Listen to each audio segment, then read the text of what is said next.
What is going on, y'all? It's your boy Jay Cheddar with a banger, 1/4 of the Beat Demons, and today we're gonna go into sampling and time stretching in FL Studio.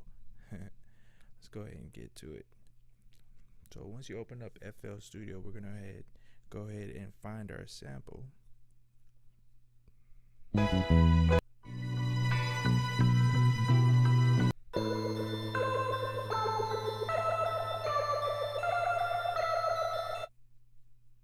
Okay, I want to use this sample right here. So we're gonna open it up in Audio Editor.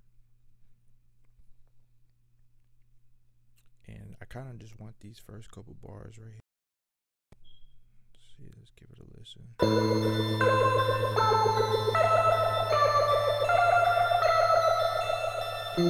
Yeah, I just want that first right here.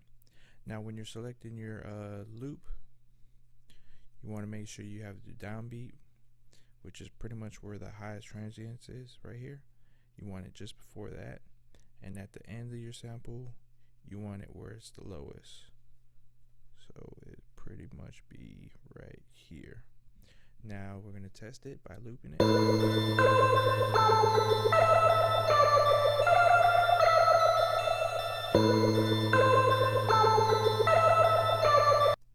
Alright, once we got our loop, now we got to figure out how many beats it is. So let's go ahead and count it. 1, 2, 3,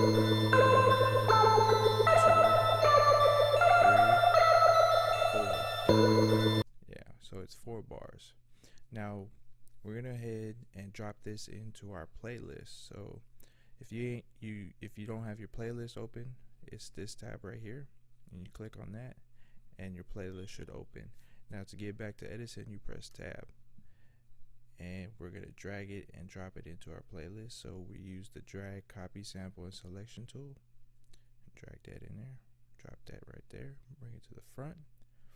Now if you look at it, it's not exactly 4 bars because it's not time stretched to our project BPM. So in order to do that, we're going to double click, and since we know our sample is 4 bars, we're going to right click on this time knob right here and a time stretching tab right here, and we're going to right click and click 4 bars. And turn it down a little bit because it was a little loud. Let's give it a listen.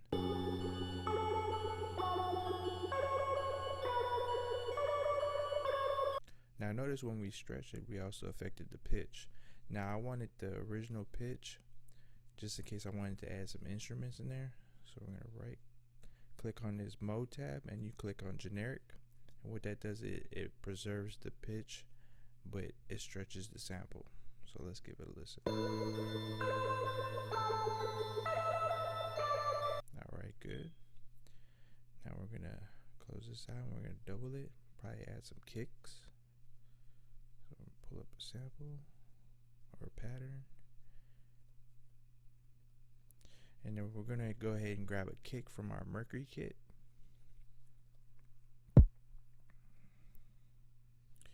Drop some kicks in here.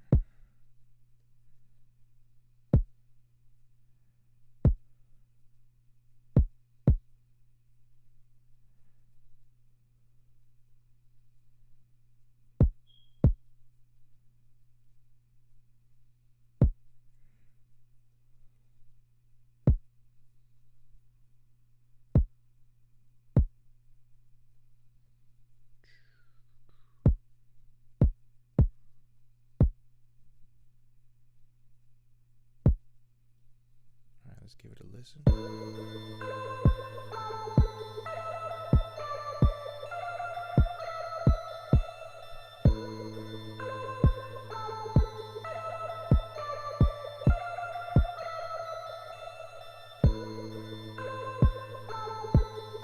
Alright, now the sample is kind of slow.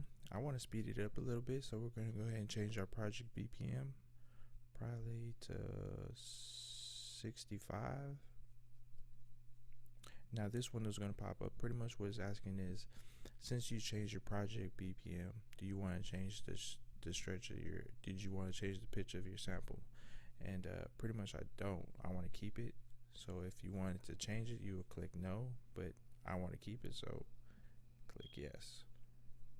Now let's give it a listen.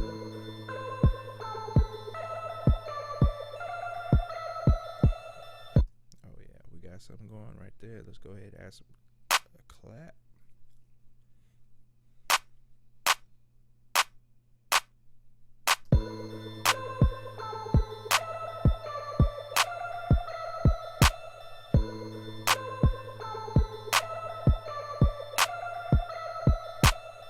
Now, I kind of want to add a rise to the clap.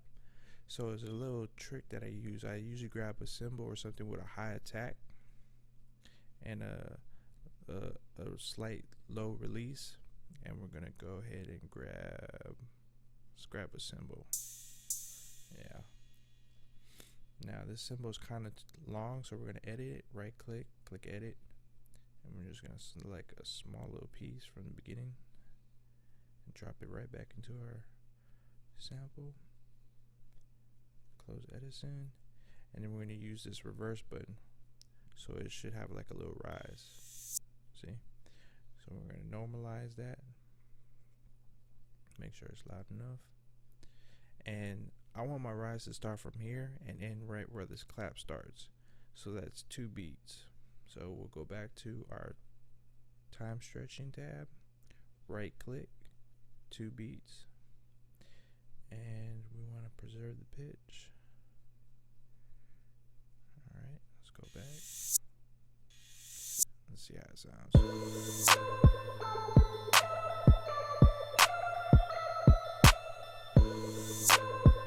Now I kind of wanted to have like a higher pitch, so in order to do that and still keep the time stretch, we're going to use this pitch knob right here. Now when you're messing with the pitch knob, make sure you do it in 100 increments so it stays in the key. So kind of want it a little higher, so we'll go 3 notes up. Alright,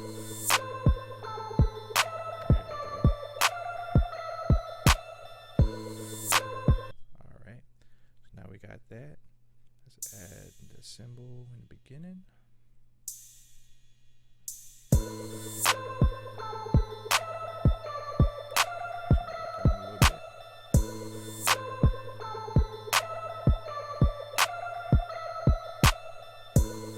Now at this end, I kind of want to add like a little rise, but I want it like four beats.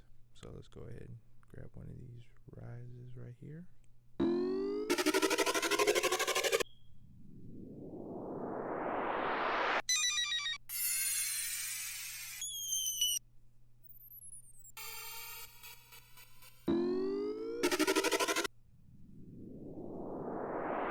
Go ahead and add that.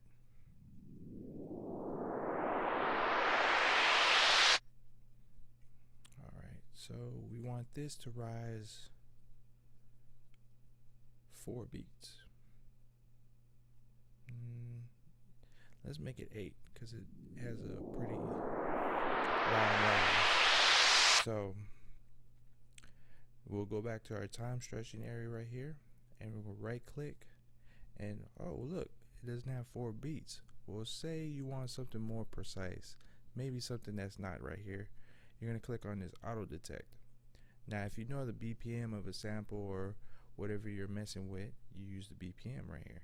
But since I want it at 8 beats, we're going to use this beat tab right here. So we click on that, we click 8, press enter, go back to our piano roll, and we're going to test it out real quick. See, it landed perfectly on that. Alright, so now I kind of want to add an 808, but I don't know what key the sample is in. So in order to do that, we're going to open up here our sample, and I have no idea where it is in the library. So in order for me to find it quick and easy, you're going to click and drag to your library, and what it does is going to search it for you. So see, we got it right here, and we're going to right click and go to pitch corrector. Now if you look at the first beat right here, that bass guitar pluck is right at A, so we know the sample is key in A. So I want to add an 808.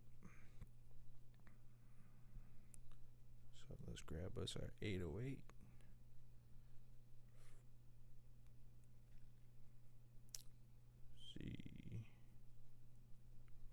Mercury kit. Grab us an 808.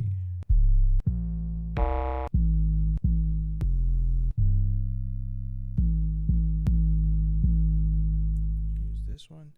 Now, most 808 samples are not usually keyed in C, which is the default. So we're gonna check it real quick. Go to pitch corrector and see how it's on G sharp. Well, we're gonna tune it so it's in C. So in order to do that, you're gonna go to this wrench, and we know this 808 hits at G sharp. So we're gonna right click right here. See, it has a G sharp. So when we press C on our keyboard, it's gonna be in C. So since we know our key of the sample is in A, type that in right there, and let's go ahead and check that real quick.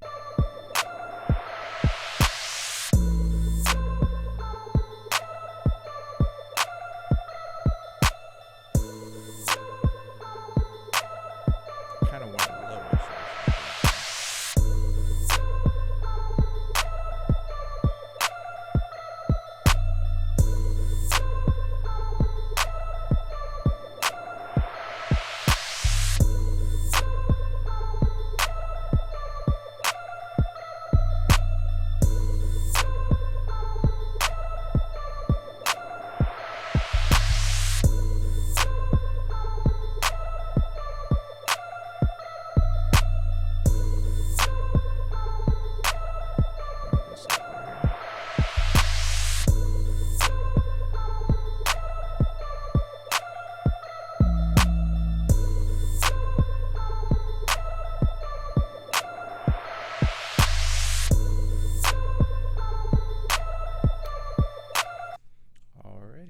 Well, that concludes our sampling and time stretching tutorial. My name is Jay Cheddar with a banger, and be sure to like, subscribe, comment. Let us know if you missed anything, or if we want to add something, or probably do another tutorial on something that you probably don't know how to work or use. Just let us know, man, in the comments down below.